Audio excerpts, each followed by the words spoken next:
কনডেন্সারটার leakage এখান থেকে দেখতে পাচ্ছেন, তেল হালকা হালকা বেড়েছে। এই আঙুল দিয়েছে, এখান থেকে গ্যাস লিক হচ্ছে। এটা এখান থেকে লিকেজ, এটা পুরোপুরি পাইপটা, কনডেন্সারটা এখান থেকে পুরোপুরি জং পড়ে গেছে। এই জং পড়ে গেছে, এখান থেকে লিকটা হচ্ছে, জং করে লিকটা হচ্ছে।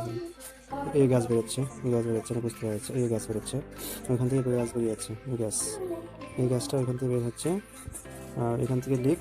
এই কনডেন্সারটা পুরোপুরি চেক করতে পারে, এই হয়ে যায়, কমপ্লিট হয়ে যায় কাজ।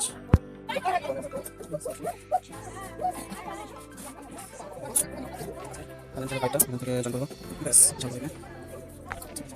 ওকে, এটা নিচে নিয়ে যাই।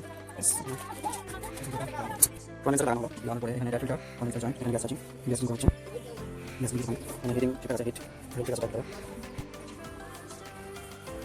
হিট নাই, কিছু জানেন না। দেখলাম, ওকে, দেখলাম, দেখলাম, ওকে, ওকে, দেখলাম,